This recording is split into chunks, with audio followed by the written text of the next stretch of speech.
Human gilabay ni Lord Ginayon ang 56 ka kahon nga kamatis nga wala mahalin, gitabangan na karon sa Department of Agriculture ang mga gagmayng mag-uuma sa kamatis dinhi sa Rion 10. Si Ginayon nga mag-uuma og kamatis ikan sa lungsod sa Lantapan, Bukidnon, nakadesisyon nga ilabay na lang ang iyang kamatis kay nangalata na kini og wala mahalin kay daghan na kayo og supply sa merkado ug barato kaayo ang presyo. Kay nag-viral ang hulagway, giadtuan dayon sa Department of Agriculture si Ginayon aron sayron ang tinuod nga panghitabo. Gisaysay ni DA Regional Director Carlene Collado sa Newsline nga doon na kasabutan ng iyang opisina ug ang mga nanglabay og lata nga kamatis nga mag-uuma dito sa Bukidnon.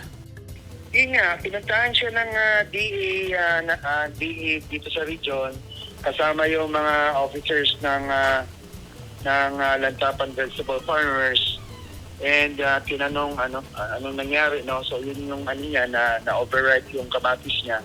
Kaya inuwi na lang niya. But yung mga harvestable na kamatis, they have agreed with the cooperative na bili ng co-op. Sumala ni Collado, ang iyang ahensya muhatag lang og ayuda sa mga organisadong mag-uuma sama sa kooperatiba. Sa kaso ni Ginayon, ug uban pang individual, kinahanglan nga magpamiyembro sila sa kooperatiba. Gisaysay ni Collado nga daghan kaayo ang supply sa kamatis sa nasud tungod kay daghan ang namasin nga dako ang gikinahanglan sa merkado. Dahil mahal ang last year, no, mga 1.8 yata ang doon, ang kamatis at that time. So kaya yung speculation nila na same season this year, may demand ng kamatis. That's why marami ang actually risk yan or nag-gamble, no, to plant tomatoes. Kahit na perishable siya, but yun nga ang iniisip nila na in case kailangan ng supply, meron silang mabenta.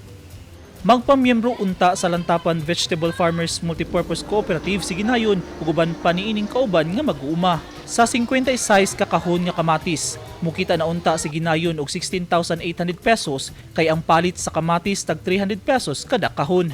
Apan tungod kay daghan ang supply, nangalata na lang ang kamatis ni Ginayon. Eugene Hinutan, Newsline Philippines. Stay safe.